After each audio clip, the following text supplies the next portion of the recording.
Assalamualaikum warahmatullahi wabarakatuh. Selamat pagi semuanya.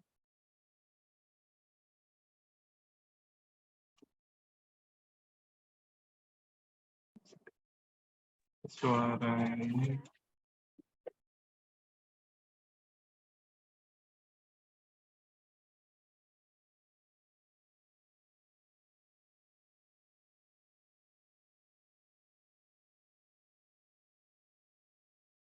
sekalian share screen saja.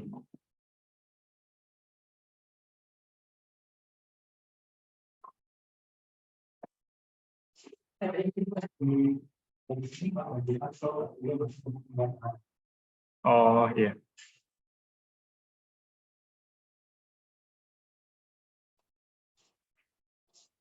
Untuk tugas, apakah ada pertanyaan? Ini saya jelaskan kembali ya tugasnya ya. Jadi untuk yang tugas pertemuan keempat sebelumnya, jadi di sini teman-teman diminta untuk melakukan klasifikasi teks ya. Klasifikasi teksnya ini datanya dari data email. Nah, data emailnya di sini teman-teman bebas ya. Jadi membuat beberapa kategori. Nah, ini kategorinya bebas. Bisa emailnya itu dikategorikan spam atau bukan spam, iklan atau bukan iklan, jadi bebas ya, atau yang lainnya. Nah, jadi proses yang pertama dilakukan nanti yaitu memberikan tagging nih. Jadi klasifikasi dulu atau pelabelan kalau biasa di istilah machine learning. Jadi dibuat label dulu. Jadi yang pertama itu diberi label datanya, dikumpulkan, ini kan ada komponen penilaiannya ya. Jadi bisa kalau ingin nilainya lebih bagus, ini lebih dari 100 entry. Jadi 100 data minimal. Jadi dari 100 data ini hal pertama yang dilakukan tentunya diberi label dulu ya untuk data trainingnya. Jadi nanti dibikin 2 kategori nih. Kalau bisa ini dibikin balance nih. Jadi yang misal untuk emailnya itu datanya 50, 51, misal 51 untuk spam. Lalu sisanya 51 lagi untuk bukan spam. Jadi diperhatikan juga ya untuk balance-nya. Jadi untuk agar lebih optimal nanti ketika dilakukan pembelajarannya. Nah, ini metodenya menggunakan naive Bayes. Ini untuk tugas ke latihan keempat.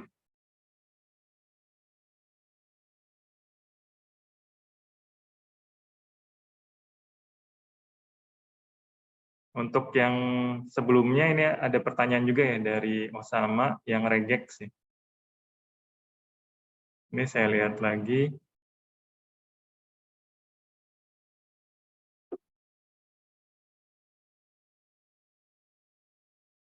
Nah, yang regex ini kan cukup mudah ya. Nomor 1, A ini himpunan semua string alfabet. Jadi tuliskan saja regexnya. Jadi untuk semua string alfabet, regexnya seperti apa ya? Lalu untuk himpunan semua string alfabet huruf kecil yang diakhiri dengan huruf B. Ini untuk regexnya yang 1B. Lalu yang 1C ini jadi himpunan semua string dari abjad A dan B saja ya. Jadi cuma A dan B saja. Lalu ada kondisi lagi. Jadi setiap huruf A ini kalau hurufnya A, maka segera didahului dan segera diikuti oleh huruf B. Jadi kalau di depannya itu dia A, harus dilalui dengan B. Ini yang nomor 1. Kalau yang nomor 2 ini tentang perhitungan edit distance ya. Dengan insertion cost-nya dia 1, deletion cost 1, dan substitution cost-nya 1 ya, seperti yang sudah pernah dijelaskan. Jadi ketika ada perubahan nih, perubahan dari Labki ke Iqbal, jadi seperti apa untuk edit distance-nya. Lalu yang ketiga baru ini implementasinya ya, untuk codingnya ya, implementasi dari algoritma edit distance dengan backtrace-nya menggunakan Python.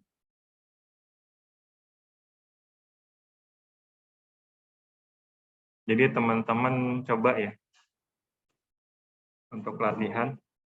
Dan juga ini untuk NLTK ya. Sebelumnya kan kita belajar di pertemuan 3 itu tentang model N-gram.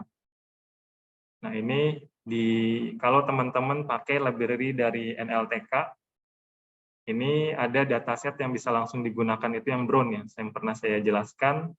Jadi yang Brown-nya nanti teman-teman bisa langsung pakai. Jadi langsung buatkan model N-gramnya. Jadi dari level unigram, bigram, trigram, dan quadrigram. Lalu buatkan fungsi word suggestion. Jadi ketika diketikkan suatu kata atau kalimat tertentu, jadi otomatis ya. Jadi pembuatan kalimat otomatis. Kalau yang latihan 3 ini. Berdasarkan training yang menggunakan language model ini.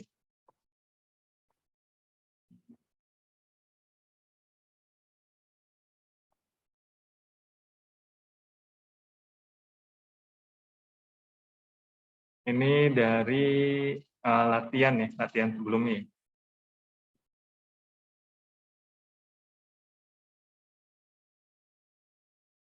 Ini saya absensi terlebih dahulu ya. Adit.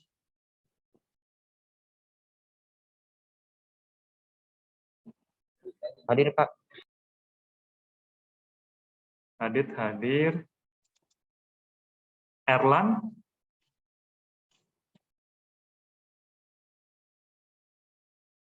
Erlan belum hadir ya.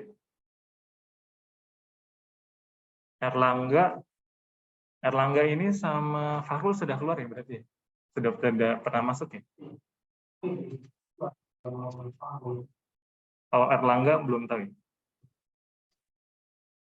Erlangga belum hadir. Ya silakan.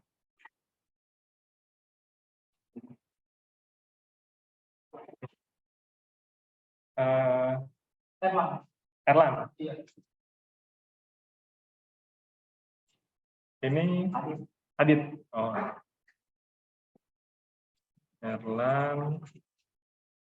Erlangga tidak hadir. Grasberg.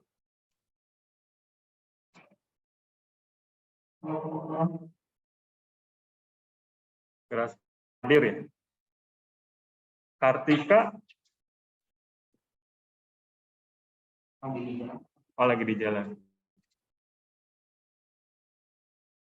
Laude hadir. Fahrul ini tidak hadir ya, sama Erlangga ya. Reza. Hadir, Pak. Hadir. Reiga. Reiga lagi di jalan, Pak. Lagi di jalan. Rio. Rio belum ya, hadir. Wahyu. Wahyu juga lagi perjalanan ke sini. Perjalanan. Dia dari Surabaya, langsung ke sini. Oh, okay.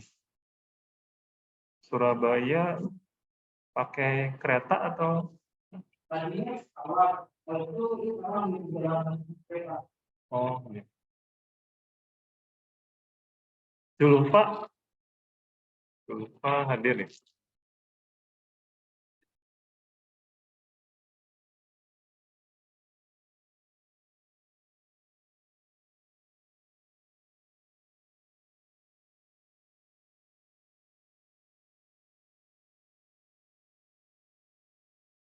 Ini sebelum masuk ke oh ini saya lupa, ini pertemuan .NET ya, tadi malah bahas.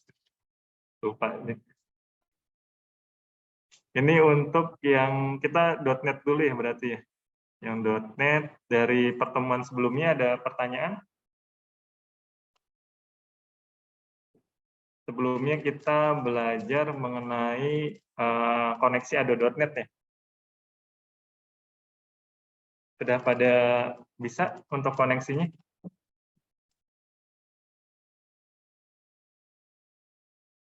Sebelumnya tugasnya kelompok atau perorangan ya? Oh, ada yang perorangan. Cuman boleh kelompok ya, kalau tidak salah ya. Ini yang saya contohkan itu yang perpustakaan ya.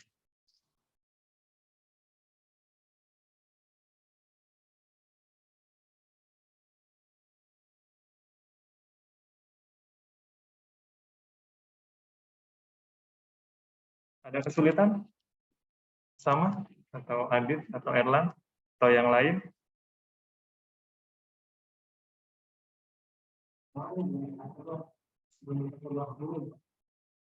Bisa ini nggak? Coba saya lihat aja ya.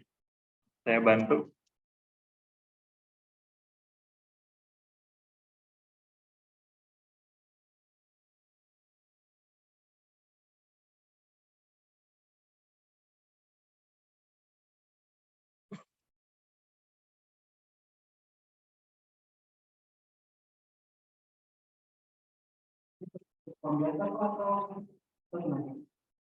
Windows Home kalau sebelumnya pakai yang .NET ya, Karamoknya ya. Nggak apa-apa sih kalau memang sudah terlanjur pakai itu. Atau bikin dari awal lagi pun nggak masalah, pakai yang bukan yang biasa, nggak masalah.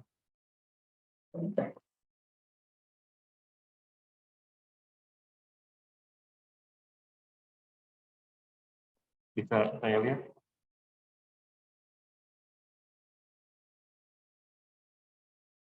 Ini kalau di beberapa itu kalau katanya kan ada itu dari salah satu.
Yang lain ada kendala ketika membuat database-nya?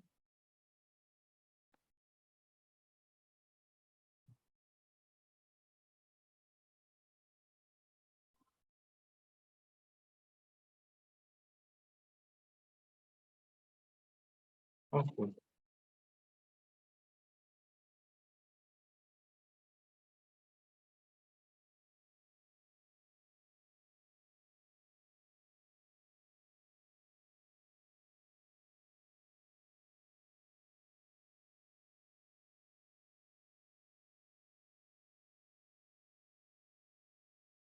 ini saya tampilkan untuk database-nya dulu ya.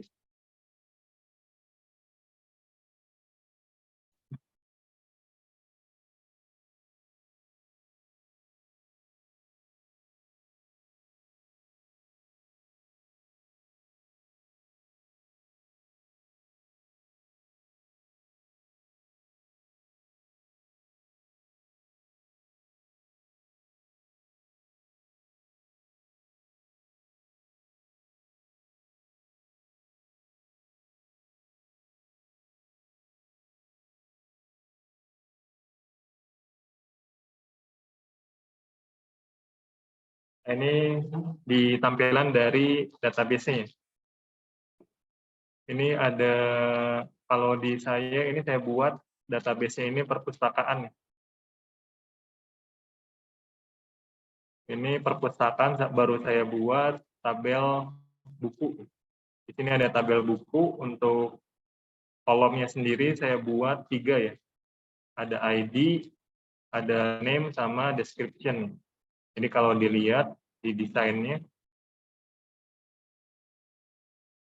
seperti ini.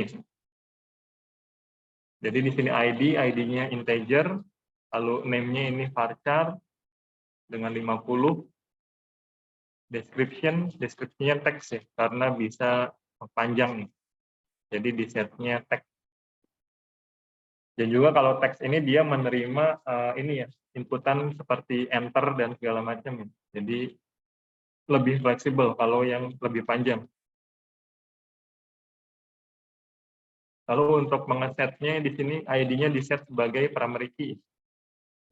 Di sini ya bisa diklik kanan lalu diklik di sini ada untuk mengeset primary key. Ini sebelumnya karena sudah primary key.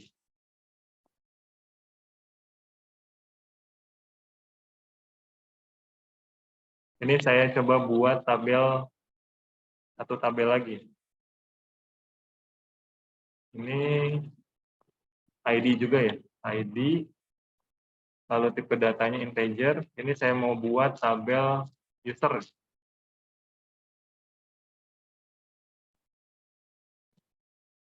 Ini dibuat primary key ya, klik kanan, di set primary key. Lalu di sini saya buat untuk pengguna itu kan biasanya sama ya, ada name-nya. Name, lalu varchar juga misal 50. Di sini di ID jangan lupa ditambahkan untuk auto increment-nya.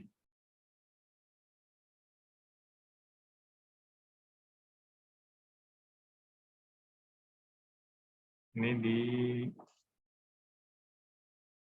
yes.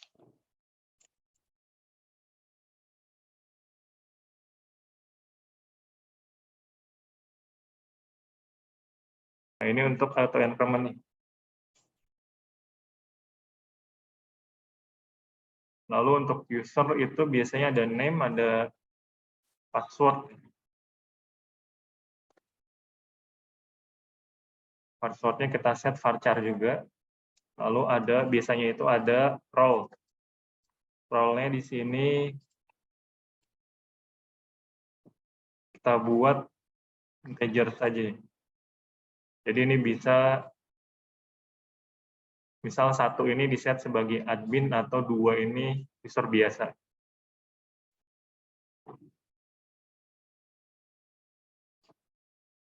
Jadi di sini untuk tabel user saya buat 4 atribut.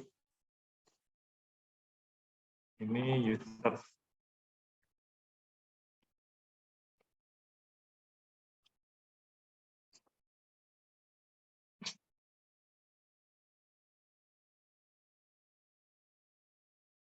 Nah, ini sudah ada ya.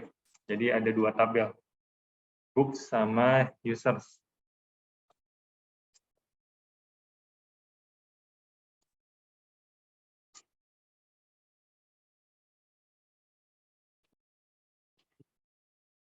Sudah dicoba? Yang lain? Adit? Ada kesulitan?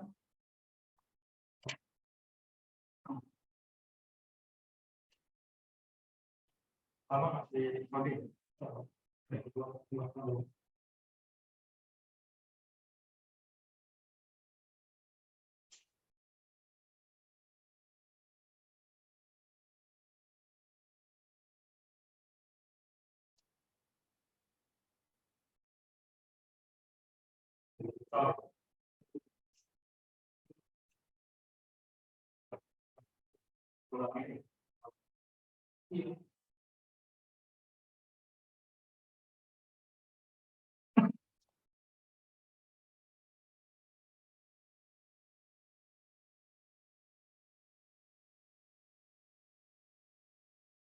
Yang lain sudah semua untuk tabel ini?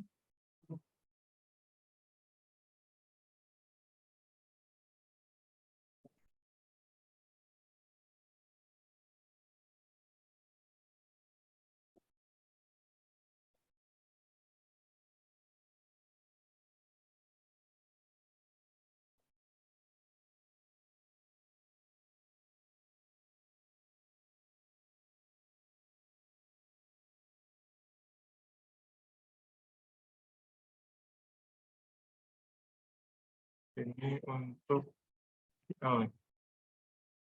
Microsoft SQL. Ini ada beberapa petunjuk ya kalau di atau dokumentasi ya. Bisa teman-teman pelajari juga.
Nah, ini ya, kalau untuk dokumentasinya, ini karena tadi itu kita menggunakan SQL SSMS ya, SQL Server Management Studio. Jadi di sini kalau kita menggunakan SSMS, bisa langsung menggunakan GUI-nya ya. Cuman kalau teman-teman ini tidak menginstal SSMS, jadi langsung menggunakan skripnya ya. Untuk skrip SQL-nya sendiri, dia masih mirip ya dengan SQL seperti kita menggunakan MySQL. Jadi kalau untuk membentuk tabel itu atau membentuk database ini menggunakan create database ya, create database lalu namanya. Cuma kalau karena kita menggunakan SSMS jadi tinggal klik kanan lalu create database saja ya. Ini klik kanan lalu new database. Nah, cuma kalau menggunakan script ini menggunakan create database lalu nama database-nya seperti apa. Kalau teman-teman sendiri belajar mata kuliah database sudah sampai mana?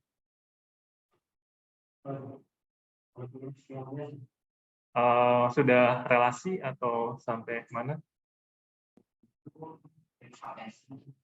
Pakai apa?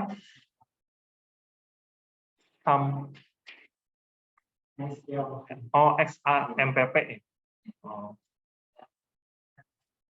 Sudah relasi. Betul, sudah coba pakai script juga. Dari create database-nya, create table, lalu cara membuat relasi.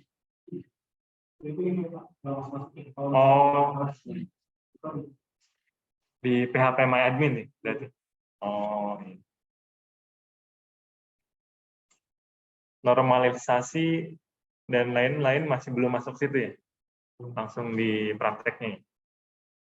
Kalau untuk pembuatan skema, lalu view,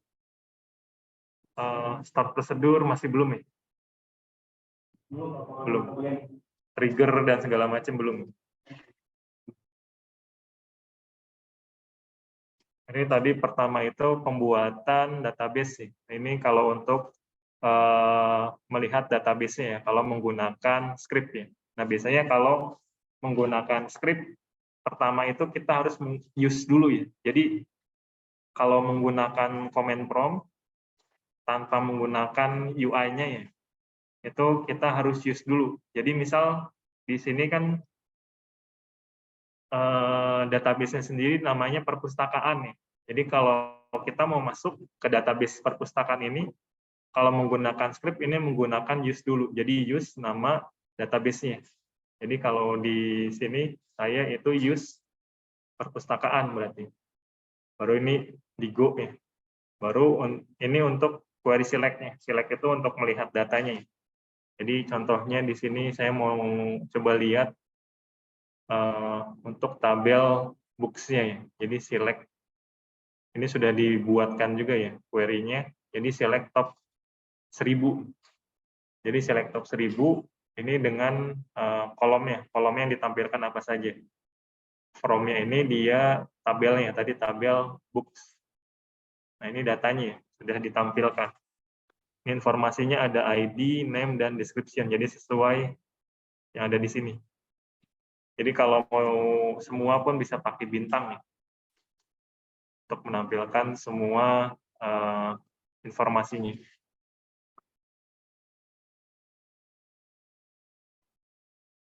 Ini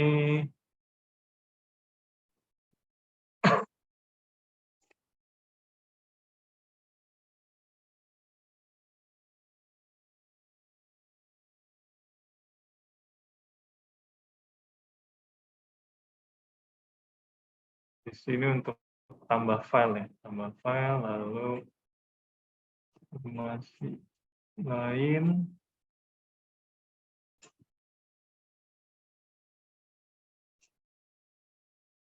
Ini di sini ada indeks nih.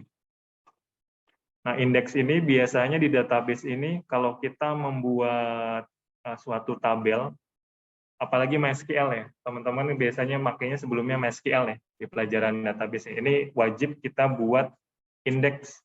Nah, indeks itu biasanya yang perlu dibuat itu untuk kolom key-nya. Biasanya kalau primary key kita otomatis dibuatkan indeks. Nah, ini contohnya ya. Jadi kalau di kolom ini kan untuk tabel buku, untuk tabel books. Ini saya ada 3 kolom nih. Jadi ID, name, dan description. Nah, cuma karena ID ini saya buat sebagai primary key, dia otomatis akan dibuatkan indeks nih. Nah, indeksnya ini tipenya cluster nih. Kalau di sini kan memang ada beberapa tipe indeks nih. Ada yang hash, ada yang non-clustered, clustered nih, dan lainnya ya. Nah, ini indeks ini penting ya, sangat penting ditambahkan. Kenapa penting? Ini untuk optimasi. Jadi optimasi ketika dilakukan select atau pencarian dari suatu recordnya. Soalnya kalau recordnya memang masih sedikit, misal cuma 1000 atau 100 data, itu nggak berpengaruh si indeksnya. Cuma kalau datanya sudah sampai jutaan atau miliaran, bahkan triliunan data, itu sangat berpengaruh si indeks ini. Jadi kalau kita query, misal ada select, apalagi ada join-nya segala macam, kalau kita tidak menambahkan indeks, itu bisa sangat lama sekali pencariannya. Jadi bisa membebani ya. Jadi makanya perlu ditambahkan indeks. Jadi indeks ini wajib ditambahkan. Nah, karena ID ini otomatis, biasanya kalau ID ini otomatis masuk sebagai indeks. Nah, cuman kalau kita ada relasi ya, relasinya baik itu one to many atau many to many dan lainnya ya. Ini kita wajib menambahkan manual biasanya indeksnya.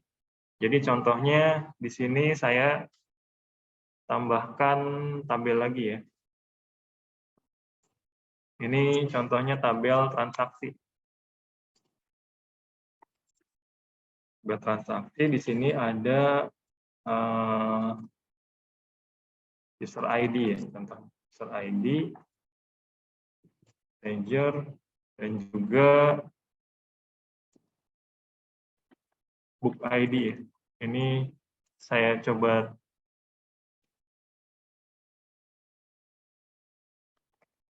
ini untuk transaksi dan ini misal jumlahnya ya, jumlah buku yang dipinjami. Misal berapa banyak quantity. Ini saya pakainya bahasa Inggris ya. Quantity-nya misal kita pakai big integer untuk barangkali ini ada yang minjamnya lebih banyak ya. Cuman sebenarnya integer juga bisa ya, cukup ya. Tidak perlu sampai big integer. Lalu di sini bisa tambahkan harganya ya. Price-nya bisa baru big integer ya. Lalu tanggal ya. Tanggal peminjaman.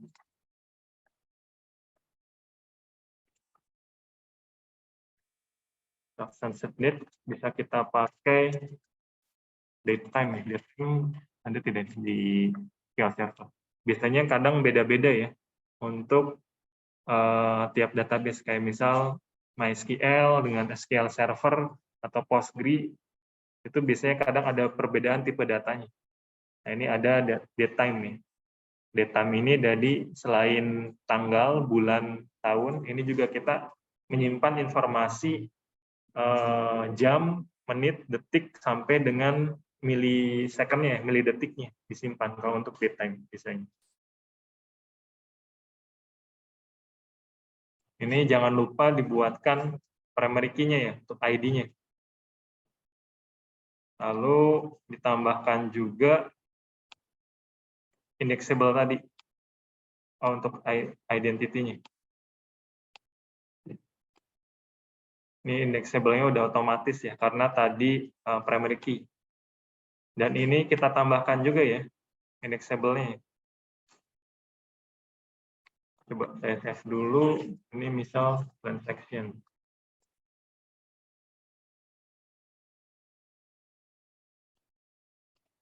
Transaction.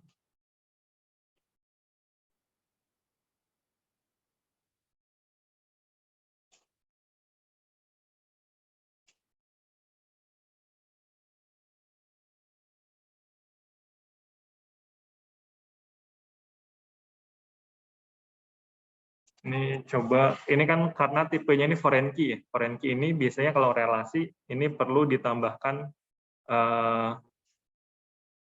indeksnya. Ini ada relationship ya.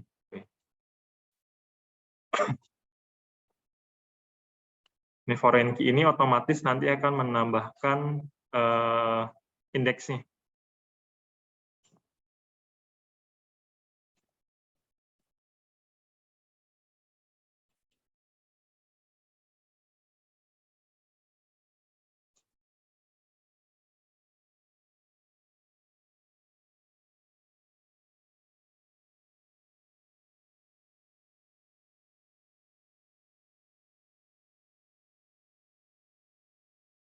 Nah, di sini teman-teman bisa ini ya, saya ulangi lagi nih.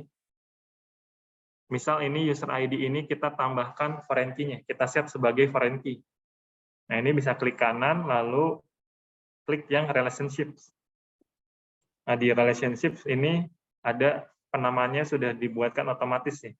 Ini bisa kita coba edit ya. ini kan hubungan dari dua tabel ya. Jadi ini transactions dengan users. Jadi bisa diedit ya identity-nya di sini ya, penamaannya. Lalu untuk tabelnya kita set ya. Ini foreign key-nya tadi di transaction ya. Ini kita pilih foreign key-nya berarti tadi di user ID. Nah, di sini untuk user ID kita pilih primary key tabelnya itu di tabel mana, tabel masternya di mana, dipilih ya. Dipilih, kita pilih yang user. Lalu ini ID ya. Jadi ini untuk pembentukan foreign key-nya. Kalau pakai GUI biasanya memang berbeda-beda ya. Jadi kalau biasanya untuk lebih general itu teman-teman menghafalkannya lebih harusnya ke script-nya ya. Cuman biasanya di pelajaran database itu seharusnya sih dijelaskan ya script-nya. Jadi lebih hafal teman-teman. Jadi walaupun pindah database nanti kalau teman-teman misal di kebutuhan misal melamar kerja ya, pelajarnya di situ perusahaannya pakainya Postgre. Misalnya untuk di beberapa perusahaan-perusahaan besar seperti kayak di Gojek atau di Grab itu kadang untuk transaksional kadang pakainya Postgre, baik itu Postgre atau Mongo ya. Kalau Mongo kan dia beda lagi ya, biasanya untuk yang NoSQL itu query-nya agak beda lagi, bukan relasional. Jadi untuk penghafalannya pun lebih baik kalau memang penghafalannya itu skrip yang dihafal, betul nih. Jadi apapun nanti basis datanya teman-teman nggak kaget biasanya, karena kalau udah biasa di script. Ya, silakan. Ada masalah, saya mau dia tahu nih transaksi bersama menu dari ini, yang itu cuma dari ini di database. Coba saya lihat. Nggak muncul. Oh.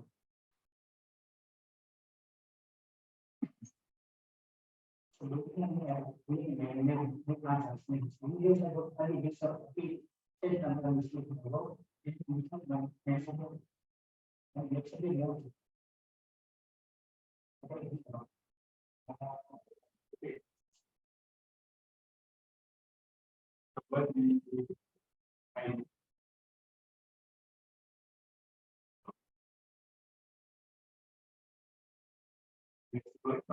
Yes.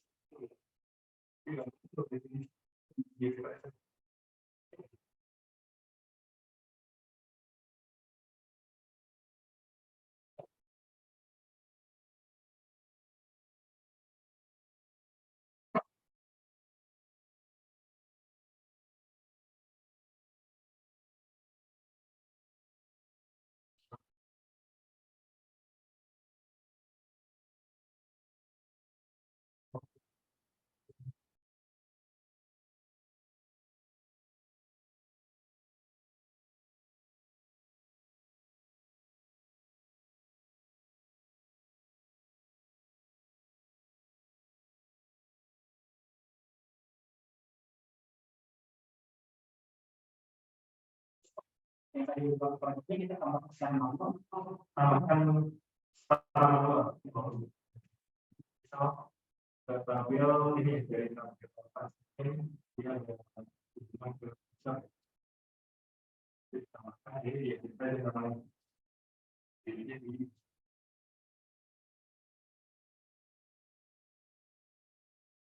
kalau gitu kan jadi cara bacanya tabel quantity dengan tabel masternya. Dan nanti dipilih parameternya dari tabel mana. Tadi kan ini sama ID ini bisa dapatkan dari sini menjadi lisensi. Dan ini nanti dipilih ID-nya ini ID yang mana. Nah, ini variabelnya berarti ini di user ID ya.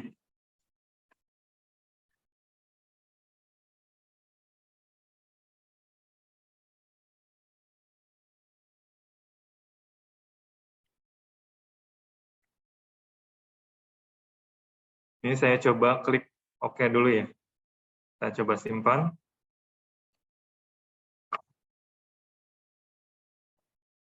Ini coba di-refresh.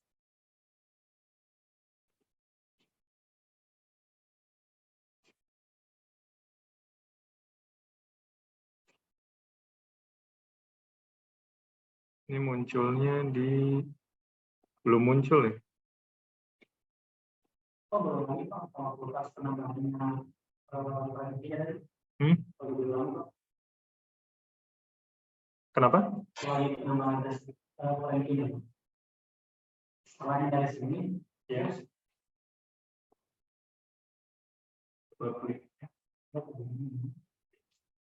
Oh, ya. Berarti udah sih. Nggak muncul. Nggak muncul. Coba ya. Ini saya juga masih baru sih soalnya pakai MS SQL. Pernah pakai cuman udah 10 tahun yang lalu. 10 atau 11 tahun yang lalu, udah lama sekali. Ini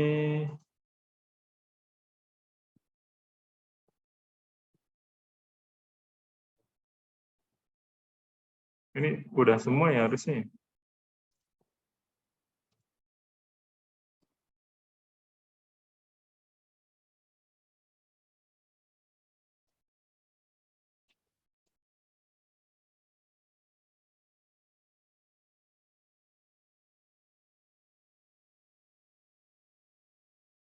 Oh, di Ctrl S, di save dulu si tabelnya.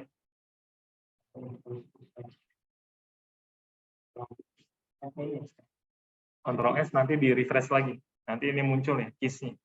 Nah, untuk indeksnya berarti ini harus dibuatkan lagi ya manual ya. Untuk indeksnya, kalau di script ini lebih ini ya, sebenarnya cukup mudah ya. Jadi tinggal add index ya, add indexes, nanti nama indeksnya apa, nanti relasinya kemana ya. Sebenarnya kalau untuk script. Cuman ini ada di database ya, saya nggak nyiapin juga sih materi untuk database soalnya. Untuk script-scriptnya. Kalau di pelajaran database nggak di ini ya, di share scriptnya ya, kayak misal belajar scriptnya nggak? Sebelumnya dari database kita, nah mas-mas banget kalau misalnya, tapi kalau misalnya dari mata kuliah kita sendiri yang kita lalu, tidak di mata kuliah. Oh gitu. Oh. Kita kalau dia kayak semacam tapi belum langsung ke database. Oh. Kalau dia tuh belum sampai. Oh iya.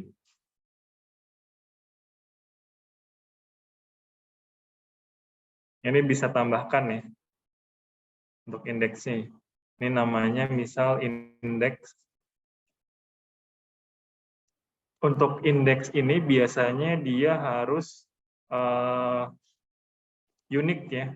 Jadi untuk penamaannya ini nama tabelnya transaction underscore nama indeksnya. Jadi transaction tadi yang mau saya buatkan indeks baru ini user ID.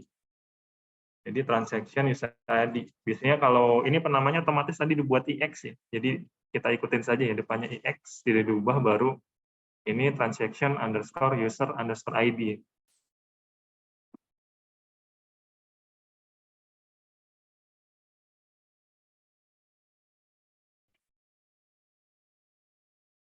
Ini coba kita simpan.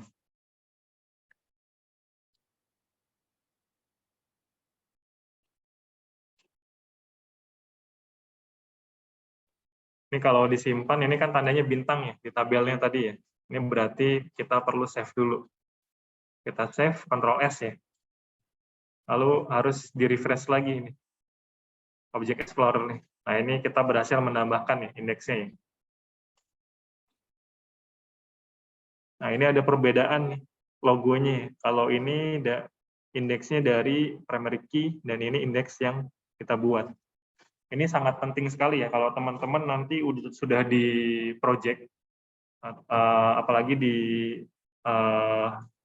proyek yang besar, yang datanya itu bisa sampai jutaan atau bahkan lebih, ini kita wajib ya harus ditambahkan indeks ini. Jadi jangan sampai terlupa. Ini kalau kasusnya memang di MySQL. Cuman kalau MySQL atau SQL Server. Cuman kalau teman-teman pakai Postgre, biasanya Postgre itu sudah pinter ya. Jadi kita tidak perlu membuatkan indeks biasanya kalau menggunakan Postgre. Kelebihannya makanya untuk transaksi-transaksi yang jumlahnya jutaan transaksi per harinya itu biasanya pakai Postgre karena lebih powerful, lebih untuk manajemen datanya dia lebih pinter ya. Tapi di SQL Server pun dia kebutuhannya memang ada juga untuk proyek-proyek yang memang penggunanya SQL Server. Biasanya yang dari basisnya Microsoft itu, atau perusahaan-perusahaan yang kalau misalnya teman-teman mau kerjanya di ini nih, Microsoft nih, wah Microsoft keren nih, gajinya besar juga. Nah ini tentunya harus familiar juga dengan produk-produk dari Microsoft. Soalnya kalau Microsoft biasanya untuk database pun menggunakan SQL Server ya. Dan beberapa instansi atau perusahaan atau instansi pemerintah pun ada yang menggunakan SQL Server ya. Walaupun banyak juga yang pakai Oracle ya. Baik Oracle, Postgre, MySQL ini masing-masing punya kelebihan dan kekurangannya. Apalagi yang sekarang kan database ini basisnya dia tipenya ini ya, big data ya. Big data kan dia pakai 3V ya. Jadi ini beda lagi, nanti big data pun biasanya dari seperti yang dibuat di Mongo ataupun yang dari Google kan dia ada big data kan. Tipenya dia beda lagi karena bukan relasional, dia menggunakan non relasional. Ini biasanya kalau kebutuhannya penyimpanannya itu datanya memang ada data besar yang ditaruh di situ.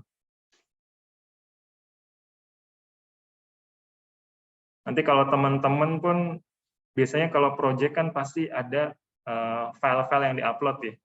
Biasanya kalau file-file yang diupload itu kalau di project secara nyata itu nanti teman-teman belajar juga yang namanya atau harus familiar juga ya istilahnya itu menggunakan object storage. Atau object storage ini dia lebih memudahkan juga ya. Jadi kalau misal teman-teman upload file, kalau secara mudahnya kan itu ditaruh di folder kan ya. Bikin foldernya dulu, sudah dirilis baru taruh filenya di server. Nah itu kan itu memang bisa berjalan kalau proyeknya itu ukurannya kecil. Nah cuman kalau proyeknya itu masif, apalagi database filenya yang diupload itu ukurannya bisa banyak ya. Jadi kalau apalagi sekarang kan tekniknya ini teknik cloud ya. Jadi cloud kan dia ada kelebihannya. Kelebihan cloud ini kan tentunya bisa scaling. Jadi sesuai kebutuhan. Nah, kalau di cloud ini kita bisa memanfaatkan yang namanya object storage. Jadi teman-teman bisa cari tahu juga tuh object storage itu apa. Nah, biasanya kalau di Amazon itu atau di yang lain ya, Amazon itu yang menggunakan object storage itu yang biasa dipakai pakai AWS ya, Amazon Web Storage. Itu dia bentuknya object storage. Kelebihannya object storage ini kita bisa scaling ya, scaling secara otomatis. Atau kalau teman-teman mau pakai yang gratis, object storage itu bisa menggunakan MinIO ya, yang open source ya. MinIO ini sangat mudah ya diinstal ya, apalagi di Linux. Kalau di Linux ini mudah sekali ya. Nah ini teman-teman bisa coba diulik nih kalau misal untuk di project-project webnya atau yang lain nih.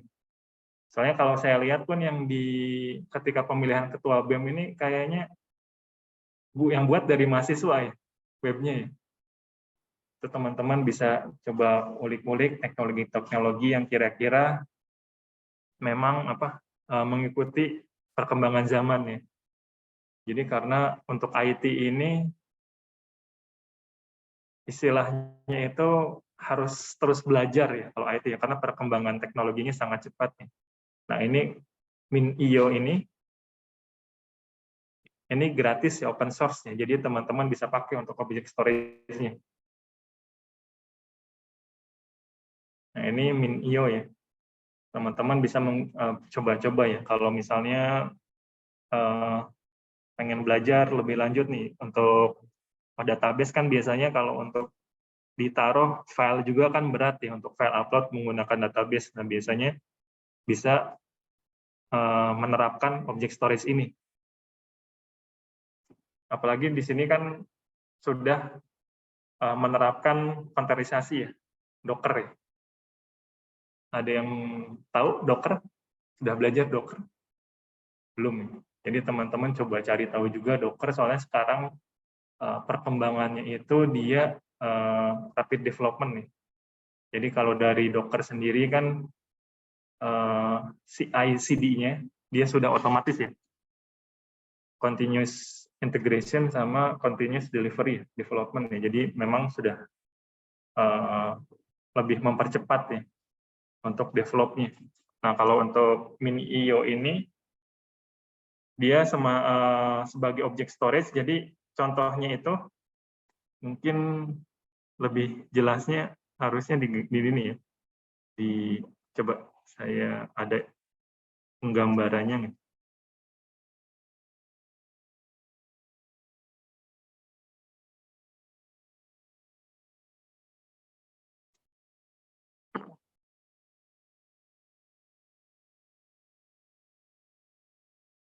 Ini pengetahuan umum aja ya, di luar materi ya. Nah, jadi objective storage ini misal kliennya ya. Klien ini mau menyimpan suatu file. Nah, klien ini tidak akan istilahnya itu black box ya. Jadi klien nggak perlu tahu dia itu naruh filenya itu di mana. Jadi padahal di servernya sendiri di belakangnya itu ini bisa lebih dari satu server si file yang ditaruhnya. Jadi di contohnya ini di belakang layar ini ada sampai 32 server.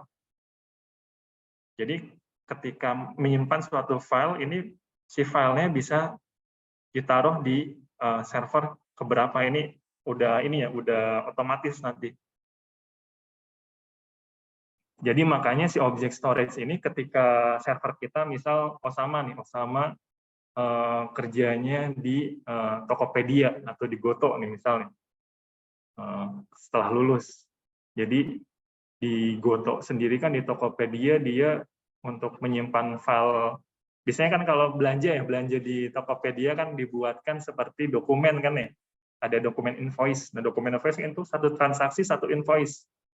Kalau per hari misal ada jutaan dokumen yang dibuat, tentunya kalau disimpan ini berat ya, apalagi nanti hitungannya per tahun, 10 tahun atau segala macam kan tentu perlu adanya scaling. Jadi makanya kalau objective storage, dia servernya ini bisa di scaling sesuai kebutuhan. Jadi misal servernya ini dia sampai saat ini misal cukup 10 server. Cuman kan untuk tahun berikutnya belum tentu 10 server ini cukup, jadi perlu ditambahkan. Nah, kalau untuk objective storage ini bisa dilakukan secara dinamis untuk penambahan si server untuk penyimpanan filenya. Jadi ini kelebihan dari objective storage, object storage. Nah, MinIO ini yang gratis tadi, yang open source, ini merupakan penerapan dari object storage ini. Jadi kita bisa melakukan penskalaan secara dinamis ya, sesuai kebutuhan. Jadi makanya dengan cloud ini, cloud kan memang kelebihan cloud kan salah satunya ada beberapa ya, ada 5 kelebihan cloud ya. Salah satunya itu dia resource sharing, jadi efisiensi. Jadi makanya untuk object storage ini dia memanfaatkan kelebihan dari cloud juga. Jadi teknologinya mirip dengan teknologi cloud. Jadi bisa dengan mudah melakukan penskalaan. Jadi makanya ada teknologi yang baru juga ya, microservice pun sama ya, jadi efisiensi. Jadi walaupun Kalau yang sebelumnya kan biasanya untuk pengembangan, misal biasa teman-teman pakainya web development ya. Web development itu kan kalau satu aplikasi untuk satu aplikasi untuk satu kebutuhan itu kan disebutnya monolit nih. Nah, kalau yang teknologi sekarang itu kan microservice ya, di perusahaan-perusahaan besar itu biasanya menggunakan sudah beralih ke microservice ya, karena memang kebutuhannya itu dia efisiensi dari infrastruktur. Jadi makanya untuk perusahaan-perusahaan besar sudah mayoritas, apalagi yang startup besar itu sudah menggunakan microservice, karena kelebihannya memang dia itu lebih efisien. Nah, ini kan contohnya, ini pengetahuan umum juga ya, buat bekal teman-teman. Jadi teman-teman harus mengikuti perkembangan teknologi, apalagi nanti teman-teman ini misal diproyeksikan lulusnya 2 tahun lagi ya, atau setahun lagi ya, setahun atau 2 tahun lagi, ini harus sudah menyiapkan banyak senjata ya untuk di dunia kerja nanti. Jadi biasanya kalau saya baca pun requirement untuk daftar perusahaan itu sudah harus banyak sekali tahunya nih. Jadi makanya teman-teman harus belajar mulai dari sekarang ya, jangan sampai nanti menyesal nih, oh padahal coba saya dulu pas kuliah belajar ini dan segala macam, ini jangan sampai seperti itu ya. Jadi sebisa mungkin manfaatkan waktu luang teman-teman itu dengan mempelajari teknologi yang terbaru ya. Karena memang untuk masa depan teman-teman juga ya. Jadi tentunya kan kalau banyak yang teman-teman tahu, yang teman-teman pahami, tentunya kan imbasnya juga ke pendapatan kalian juga nih. Jadi memang sebisa mungkin pelajari banyak. Ya silakan. Apalagi makin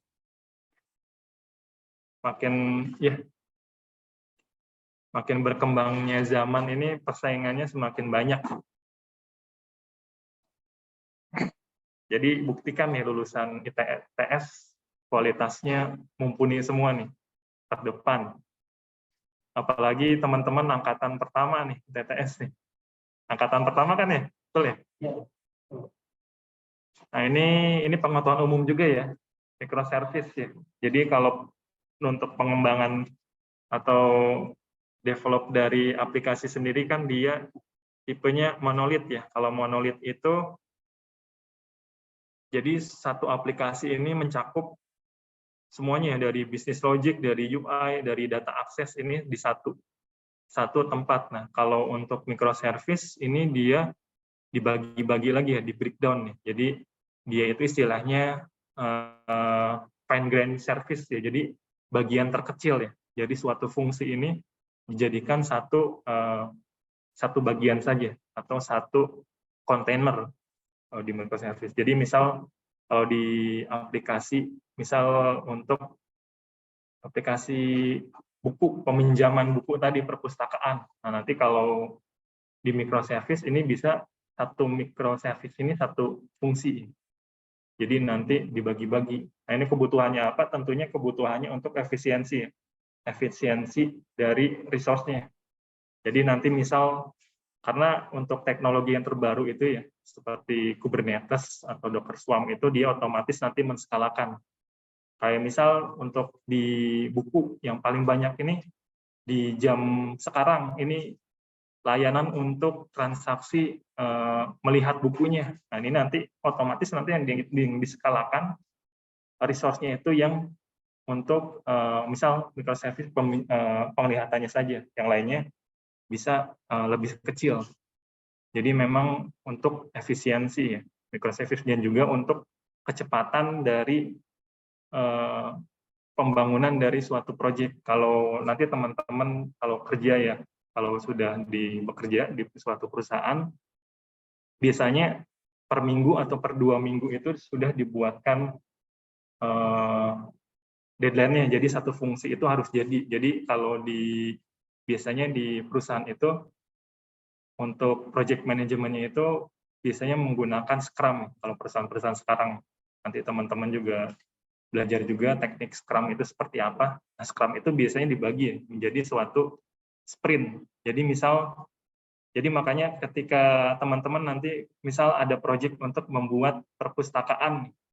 Nah, kalau untuk perpustakaan kan kalau secara gelondongan besar kan tentunya lama ya bikinnya. Jadi biasanya kalau di Scrum itu dibagi-bagi, nanti dibagi-bagi kira-kira dibuat per fungsi.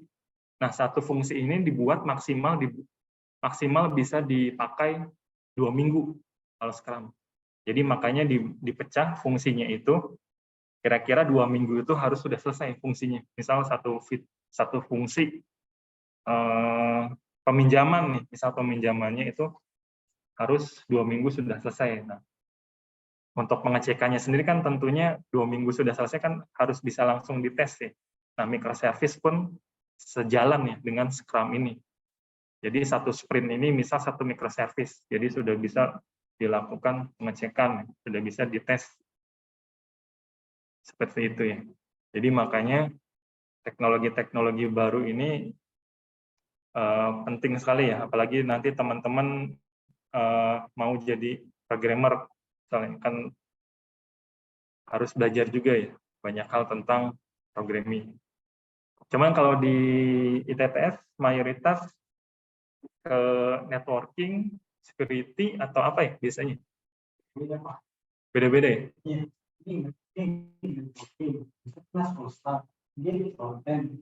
Oh.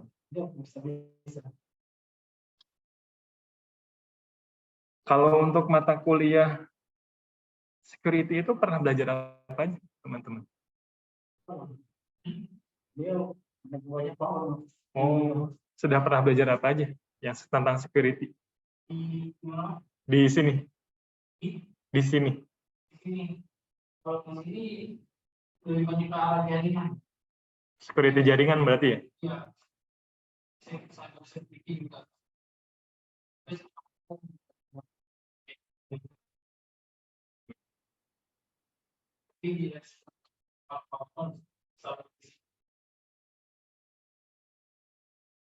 Kalau untuk pengamanan sendiri, itu kan berarti lebih ke attacking atau ke defense berarti yang dipelajari itu?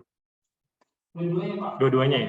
Kamu lebih supaya kita tahu langsung pelajari.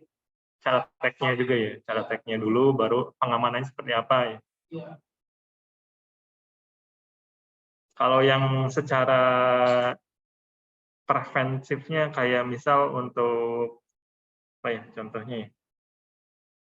Reservasi data kayak gitu agar datanya itu lebih awet, terus misal nggak bisa diubah, kayak misal penerapan blockchain segala macam, itu udah pernah dapat belum? Belum ya? Di sini berarti belum ada workshop tentang blockchain gitu? Belum pernah? Biasanya kalau workshop berarti yang pernah di workshop kan apa saja? Kalau terakhir kan kayaknya Bu siapa ya? Bu Heni atau tentang data science ya kalau nggak salah. Hacking dari Hacking.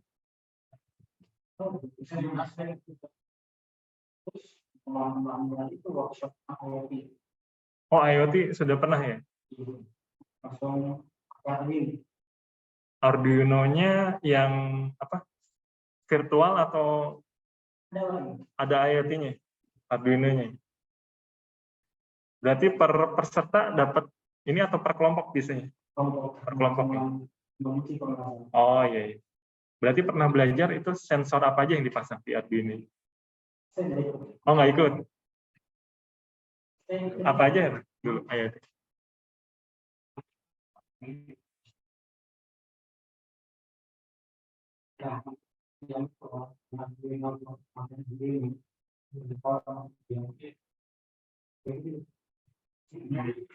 Oh, nggak ada yang ikut.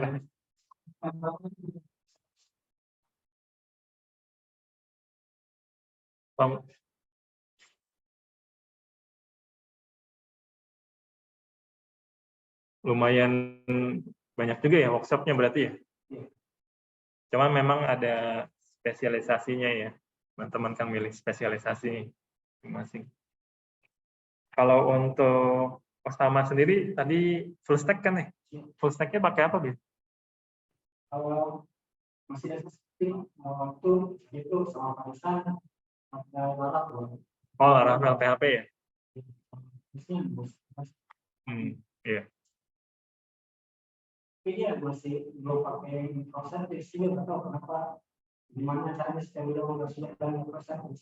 Ya biasanya kalau microservice nggak dipakai di full stack sih biasanya. Biasanya nanti yang udah front end back end itu biasanya sudah mulai pakai microservice.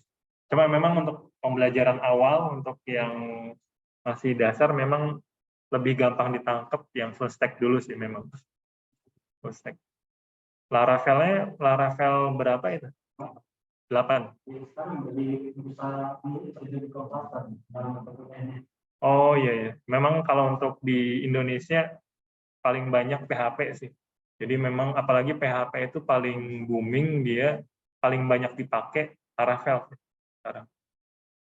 Sudah bagus sih.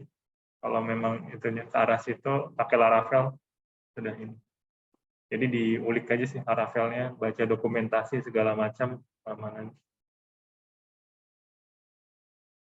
Materinya materi apa aja tuh yang udah pernah dapat? Dari sini, Pak. Oh itu pelajar ini aja, otodidak aja?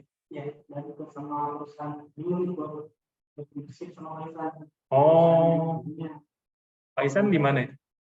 Aisan di Konsul Sukses. Oh ini.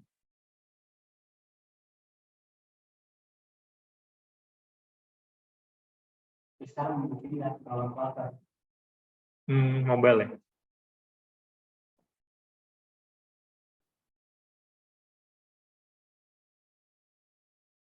Iya, soalnya sekali buat ya kalau mobile.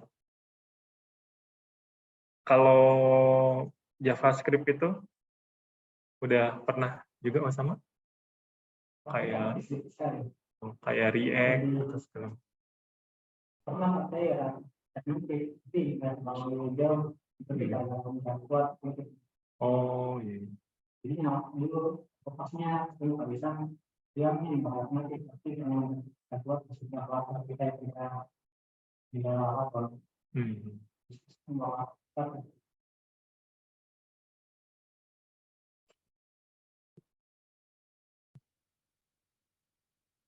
Kalau Adit tadi front end atau back end tadi? Biasanya. Dua-duanya. Front end biasanya pakai apa nih?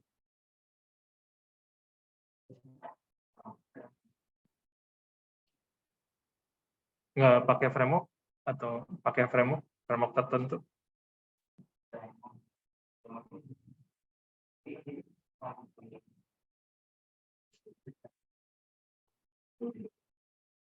Moodle. Oh. Kalau back end nih?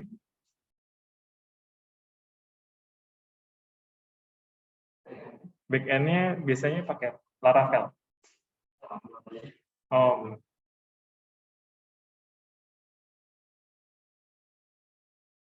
Kalau Erlan lebih ke jaringan tadi ya, security ya. Yang sebelahnya tadi yang baru datang sih. Reiga. Kalau Reiga lebih ke mana? Jaringan. Jaringan sudah belajar apa aja kalau jaringan?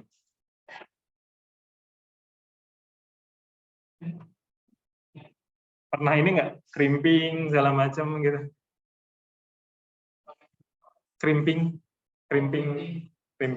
kabel. Oh.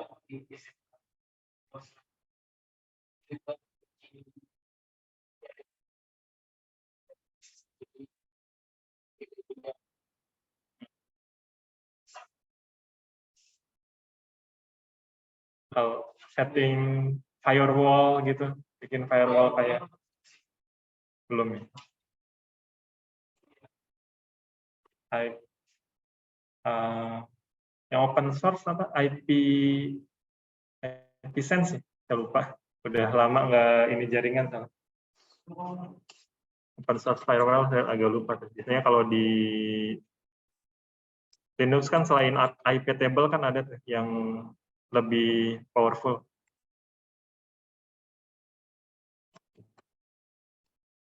pfSense ya kalau nggak salah.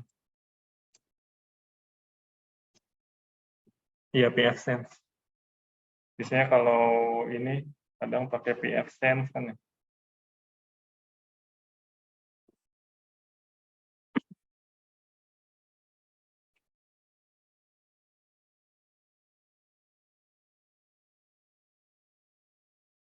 Tadi sampai ini ya, pembuatan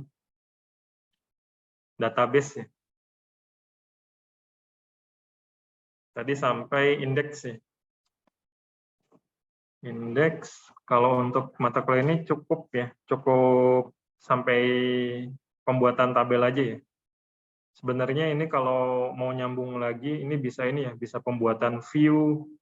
View ini, jadi memang fungsinya itu biasanya untuk database sendiri kan ada relasi ya. Relasi kayak misal dari user ini berelasi ke transaksi, lalu ke buku dan segala macamnya. Nah, ini biasanya untuk kalau sudah dibuatkan istilahnya itu skripnya ya, skrip relasinya ini disimpannya di view ya.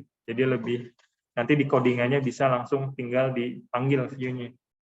Nah, cuman kalau di real-nya sendiri ini kadang beda-beda ya tiap developer ya. Ada yang ditaruhnya di view database, ada yang ditaruhnya itu di codingan codingannya langsung, codingan si aplikasinya. Cuman kalau di perusahaan besar biasanya karena ini ya sudah dibagi-bagi orangnya, biasanya untuk pengaksesan relasi ditaruhnya di database view-nya. Begitu juga untuk pengubahan fungsinya ya, fungsi-fungsi kayak misal di sini ada yang join segala macam ya, ada kalkulasinya ya, kalkulasi biasanya ditaruhnya di store prosedur. Di sini store prosedur masuknya kemana? Programmability kayaknya. Nah iya, jadi biasanya kalau di store prosedur biasanya ada parameternya. Jadi yang ada parameter masukan, keluaran itu bisa ditaruh di store prosedur atau di function nih. Ditaruh di sini biasanya kalau di database.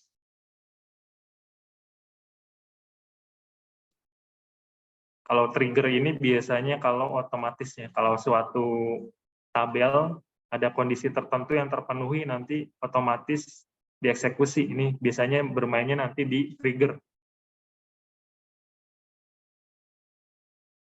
Ini tadi sudah coba dibentuk tiga database ya, 3 table, mohon maaf. 3 table tadi kita coba bentuk, jadi ada tabel books, transactions, sama users ya. Tadi juga kita sudah coba menambahkan indeksnya ya. Jadi yang tadi tambahkan itu indeks dari transactions ya, menambahkan user ID sebagai indeksnya. Karena tadi penting ya penambahannya ya. Agar optimasi performanya nanti. Ini kita coba ke Visual Studio-nya. Ini memang ini ya agak berat ya Visual Studio ya. Cuman memang di perkuliahannya kita ada perkuliahan menggunakan Visual Studio. Sebetulnya banyak ya. Selain pakai Visual Studio kita bisa pakai yang Python. Python sendiri kan ada juga ya visualnya. Itu lebih ringan sebetulnya. Cuman di RPS-nya kita menggunakan C# ya. Jadi otomatis teman-teman pun harus menggunakan Visual Studio. Padahal sebetulnya banyak ya untuk pemrograman visual itu.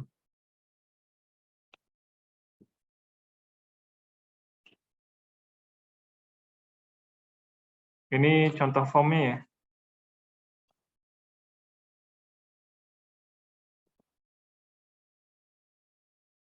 Nah, ini form yang sebelumnya saya buat. Jadi di sini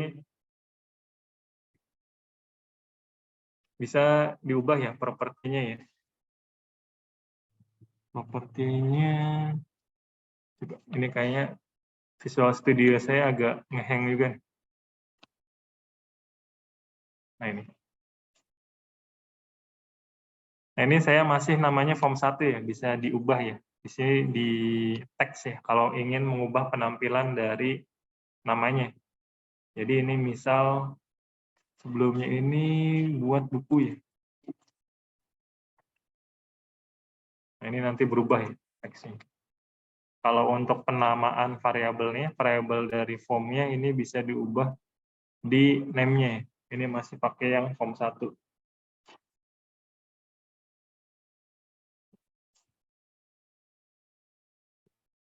Nah, di form sini bisa teman-teman tambahkan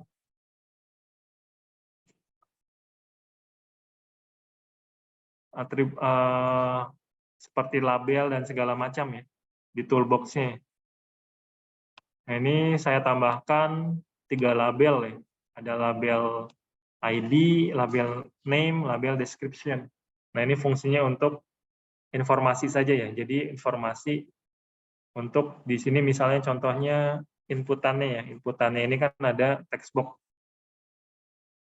Jadi text box-nya buat ID, ini text box buat name. Jadi untuk memperjelas ke penggunanya ya.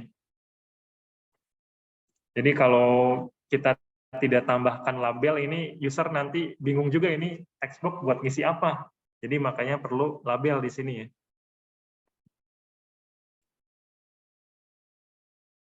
Ini penggunaan textbook-nya. Textbook-nya sendiri di sini bisa kalau ternyata dia perlu panjang, ini bisa di multi-line nih. Diklik saja. Jadi nanti bisa lebih panjang, lebih tinggi, lebih lebar ya. Ini bisa saya geser dulu ya.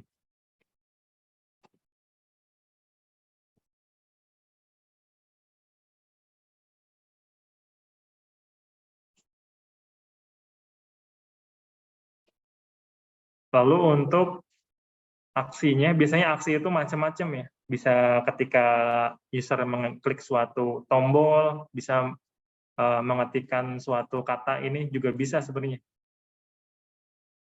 Jadi misal untuk ketika sudah selesai mengetik, ini bisa juga dilakukan aksinya event yang ditambahkan. Nah, cuman biasanya itu user ketika mengklik suatu tombol ya.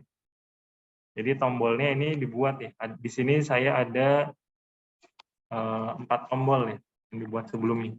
Jadi ada tombol insert, update, delete, dan juga view. Nah, di sini untuk menambahkan aksinya bisa di double klik saja ya. Jadi nanti ketika double klik ini otomatis dibuatkan untuk BTN insert. Jadi ini insert klik. Nah, ini sebelumnya kita menggunakan Ado.NET ya. Ini suara saya jelas nggak? Soalnya ini di sebelah langsung jalan sih ya, jadi kadang ada noise-nya.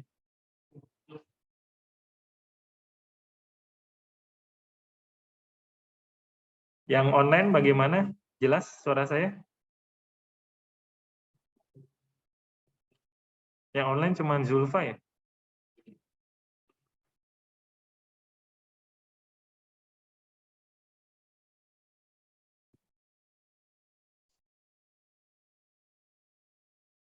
Nah, ini sebelumnya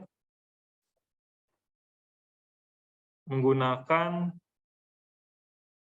SQL connection ya. Jadi di SQL connection ini bisa teman-teman tambahkan variabel baru ya, variabel connection.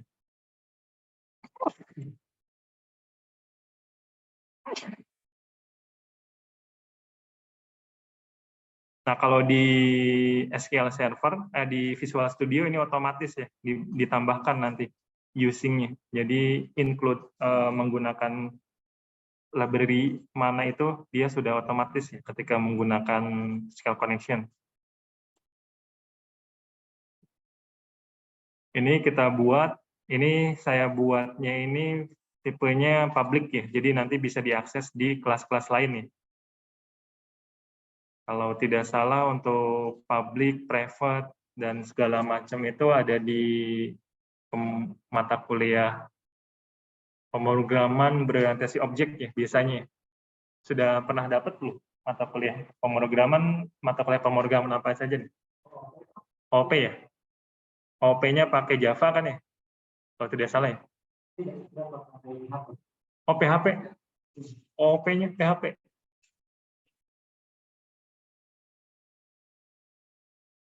Di PHP berarti belajar apa aja nih yang terkait OOP-nya? Inheritance, terus polimorfisasi, polymorphism, dan segala macam belajar nggak? Oh, dasarnya. Pemakaian fungsi.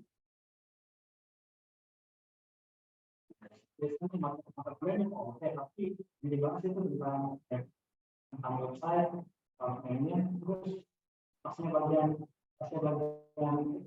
PHP itu fungsinya. Oh, nggak ini ya, kurang masuk sebenarnya kalau di OOP ya.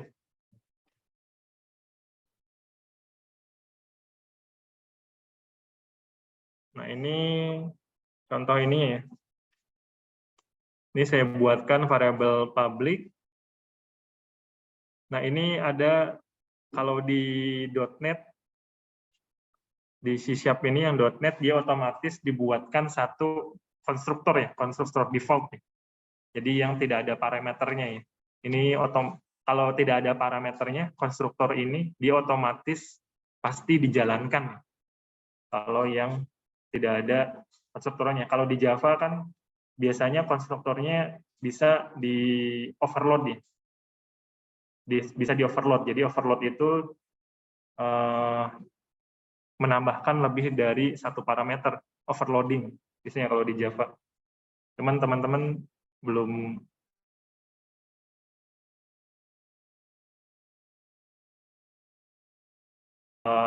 inheritance, overriding, overloading, dan segala macam nih.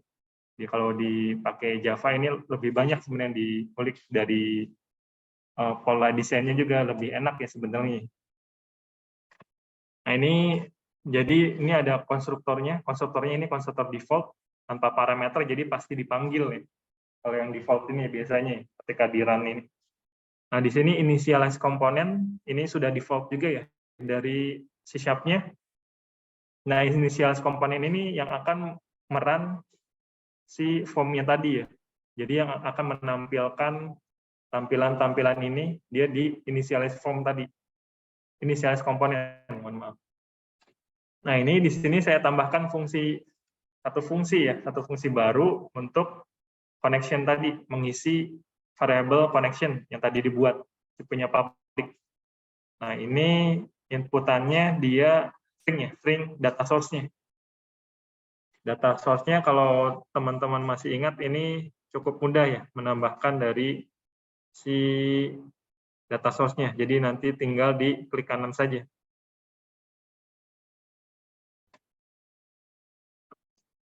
Nah, yang tadi saya tambahkan ini di laptop ini ya, laptop minus HEJ dan lain-lain nih. Jadi bisa diklik properties, lalu ini ada connection string ya, connection-nya teman-teman bisa langsung dikopikan saja, copy ke sini ya.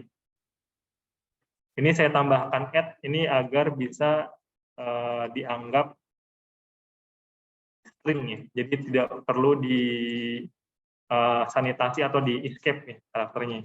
Jadi lebih mudah kalau di C# ini. Jadi depannya pakai add. Untuk mengkoneksikannya ada kendala nggak, teman-teman? Mengkoneksi. Soalnya kalau di saya sendiri sebelumnya coba ini ada kendala nih waktu itu. Jadi nggak bisa terkoneksi dari Visual Studio ke database-nya. Oh, sama ada kendala untuk koneksinya? Bisa.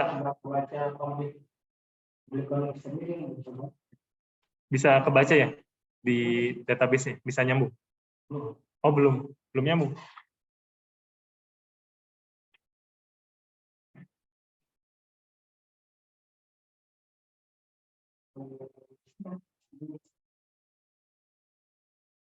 Oh, langsung aja. Kalau saat ngomong di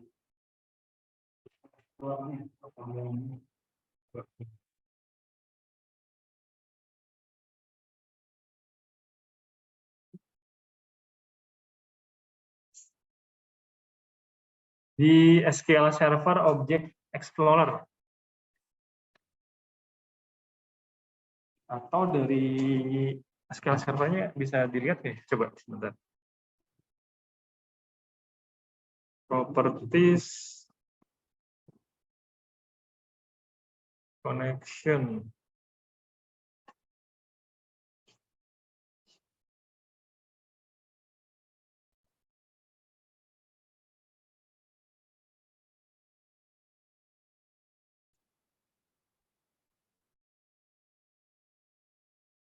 Oh, harus di Visual Studio-nya kalau mau gampang.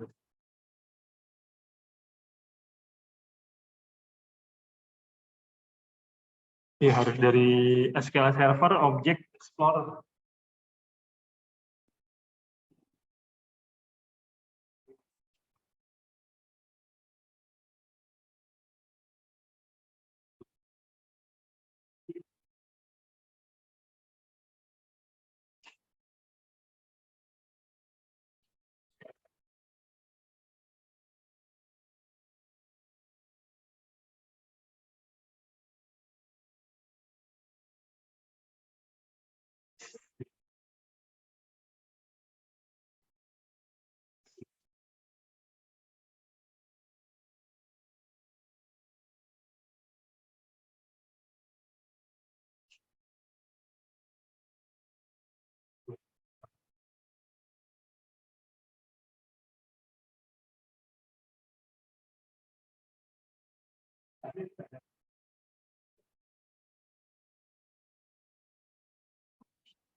Oh,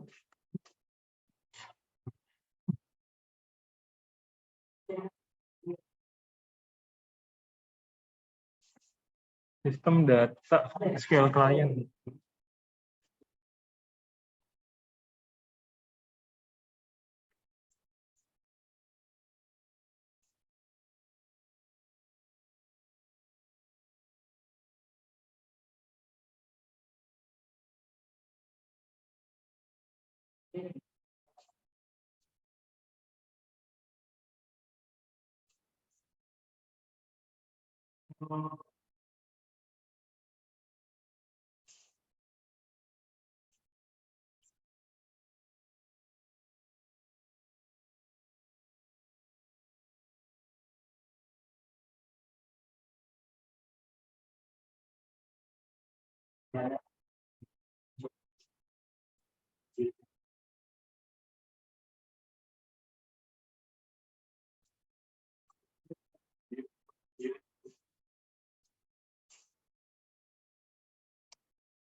sistem berdasar sama isi sistem berdasar segala macam. Makanya dia harus include dari ini untuk mengakses si scale collection ini. Dia pakai yang sistem data scale cloud.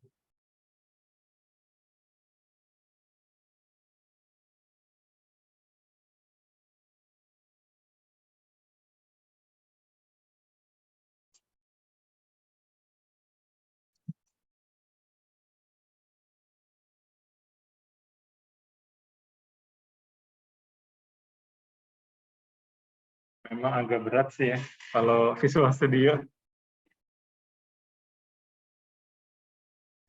Tapi kalau yang mobile juga berat juga sih ya. Kalau pakai Flutter itu pakai apa develop? Agak ringan, pasnya kita lakukan langsung HP. Oh, tapi di laptopnya developnya pakai apa? Visual Studio Code. Oh, Agak ringan, waktu pasnya sudah sama HP itu kan outputnya berat langsung diinspect. Pakai emulator baru berat ya? Oh.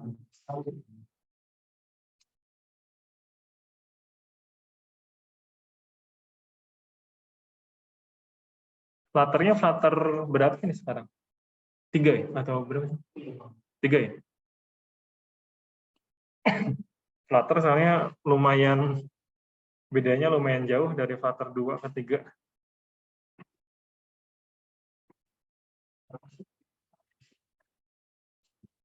Database-nya yang di mana nih? Oh, yang pernah saya coba. Kayaknya banyak ya. Postgre, Mongo, terus Oracle, SQL Server, MySQL, kayaknya udah. Kalau untuk bagus ya, bagusnya sih kayaknya Postgre ya. Terakhir pakai Postgre itu dia memang lebih powerful sih, Postgre. Cuman kebanyakan sih lebih ke MySQL sih kayaknya. Kalau perusahaan-perusahaan yang bukan perusahaan yang startup yang kayak Gojek segala macam sih kebanyakan MySQL. Cuman kalau yang perusahaan besar biasanya ya antara Postgre atau Oracle sih pilihannya itu biasanya. Jadi kalau mau ini ya coba aja belajar Postgre bedanya apa, lalu Oracle bikin. Cuman memang kalau biasanya yang ditanyakan kan cara bikin stored prosedur, cara bikin trigger function di database-nya, paling itu yang dipelajari. Bisa, harusnya nggak masalah sih gitu, ke bahasa pemrograman apapun. Cuman kan yang dipelajari kan biasanya skripnya, skrip cara bikin stored prosedur, cara bikin view, cara bikin trigger biasanya yang ditanyakan kalau di apa, ketika ngelamar perusahaan kan biasanya gitu, prosedur ininya gimana.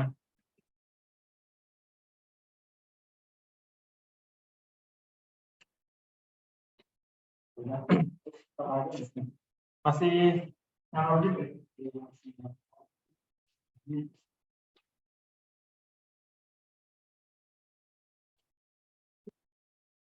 Walaupun sudah ditambahkan tadi sistem data sama skill lain, skill lain.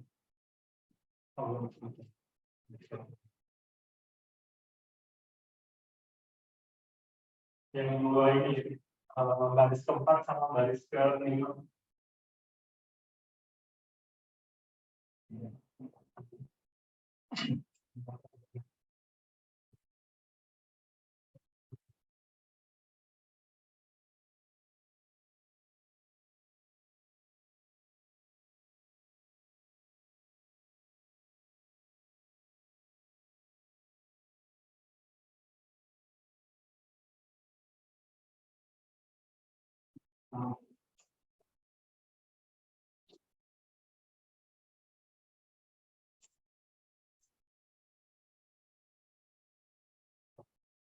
Yang lain atau koneksi mereka.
Oke,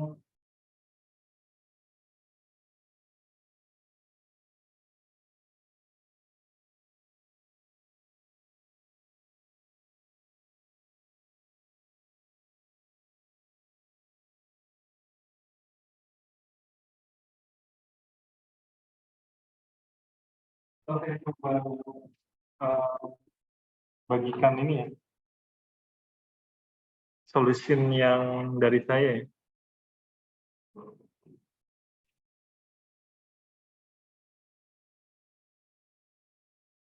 Perpustakaan.